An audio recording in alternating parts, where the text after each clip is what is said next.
हरिओम नमो भगवते वासुदेवाय। चैत्र मास के कृष्ण पक्ष की पाप मोचनी कथा इस प्रकार से है।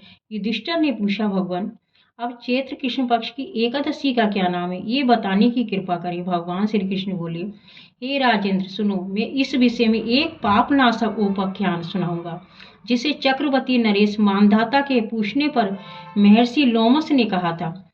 मानधाता बोले, हे भगवान, मैं आप लोगों के हित की इच्छा से ये सुनना चाहता हूँ कि चैत्र मास के कृष्ण पक्ष में किस नाम की एकादशी होती है, उसकी क्या विधि है, उससे किस प्रकार के फल की प्राप्ति होती है, कृपया ये सब बातें बताइए। लोमस जी ने कहा, हे निरपश्रेष्ठ, पूर्व काल की बात है कि अप्सराओं से सेवित चैत्ररथ नामक वन में जहाँ गंधर्वों की कन्याएं अपने किन्नरों के साथ बाजे बजाती थी, विहार करती थी। मंजू घोषा नामक अप्सरा मुनिवर मेधावी को मोहित करने के लिए गई। वे महर्षि उसी वन में रहकर ब्रह्मचर्य का पालन करते थे। मंजू घोषा मुनि के भय से आश्रम से एक कोस दूर ठहर गई और सुंदर ढंग से वीणा बजाती हुई मधुर गीत गाने लगी। मुनिश्रेष्ठ मेधावी घूमते हुए उधर जा निकले। उस सुंदरी अप्सरा को इस प्रकार गान करते देखकर सेना सहित कामदेव से परास्त होकर बरवस मोह के वशीभूत हो गए।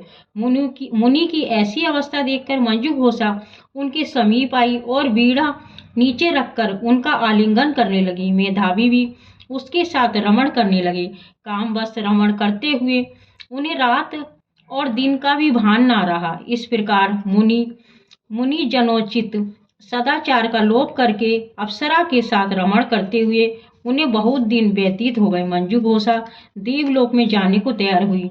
जाते समय उसने मुनि श्रेष्ठ मेधावी से कहा, हे ब्राह्मण, आप मुझे अपने देश जाने की आज्ञा दीजिए। मेधावी बोले, हे देवी, जब तक सवेरे की संध्या ना हो जाए तब तक मेरे पास ही ठहरो। अप्सरा ने कहा, हे विप्रवर, अब तक ना जाने कितनी संध्या चली गई, मुझ पर कृपा करके बीते हुए समय का विचार तो कीजिए। लोमस जी कहते हैं कि हे राजन, अप्सरा की बात सुनकर मेधावी के नेत्र आश्चर्य से चकित हो उठे।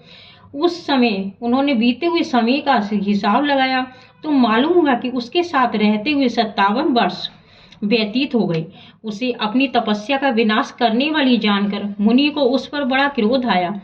उन्होंने शाप देते हुए कहा, हे पापनी, तू पिशाची हो जा। मुनि के शाप से दग्ध होकर वे विनय से नतमस्तक हो बोली, हे विप्रवर, मेरे शाप का उद्धार कीजिए। 7 वाक्य बोलने या सात पद साथ साथ चलने मात्र से ही सत्पुरुषों के साथ मैत्री हो जाती है। हे ब्राह्मण, मैंने तो आपके साथ अनेक वर्ष व्यतीत किए हैं, अतः हे स्वामी, मुझ पर कृपा कीजिए। मुनि बोले, हे बद्रे, मेरी बात सुनो, ये शाप से उद्धार करने वाली है, क्या करूं? तुमने तो मेरी बहुत बड़ी तपस्या नष्ट कर डाली है। चैत्र कृष्ण पक्ष की जो शुभ एकादशी आती है उसका नाम है पाप मोचनी। वे सब पापों का क्षय करने वाली है सुंदरी। उसी का व्रत करने पर तुम्हारी पिशाचता दूर हो जाएगी। ऐसा कहकर मेधावी अपने पिता मुनिवर चैनवश के आश्रम में गए और उन्हें आया देखकर चैनवश ने पूछा, बेटा, ये क्या किया? तुमने तो अपने पुण्य का नाश कर डाला। मेधावी बोले, पिताजी, मैंने अप्सरा के साथ रमण करने का पातक किया। क्या है? कोई ऐसा प्रायश्चित बताइए जिससे पाप का नाश हो जाए। चैनवश ने कहा कि बेटा, चैत्र कृष्ण पक्ष की जो पाप मोचनी एकादशी होती है उसका व्रत करने पर पाप राशि का विनाश हो जाएगा। पिता का ये कथन सुनकर मेधावी ने उस व्रत का अनुष्ठान किया। इससे उनका पाप नष्ट हो गया और वे पुनः तपस्या से परिपूर्ण हो गए। इसी प्रकार मंजू घोषा ने भी इस उत्तम व्रत का पालन किया। पाप मोचनी का व्रत करने के कारण वे पिशाच योनि से मुक्त हुई और दिव्य रूप धारणी श्रेष्ठ अप्सरा होकर स्वर्ग में चली गई। राजन, जो श्रेष्ठ मनुष्य पाप मोचनी एकादशी का व्रत करते हैं उनका सारा पाप नष्ट हो जाता है। इसको पढ़ने और सुनने से सहस्त्र गोदान का फल मिलता है। ब्रह्म हत्या का, स्वर्ण की चोरी, सुरापान और गुरु पत्नी गमन करने वाले महापात की भी इस व्रत के करने से पाप मुक्त हो जाते हैं। ये व्रत बहुत ही पुण्य में है। हरिओम नमो भगवते वासुदेवाय।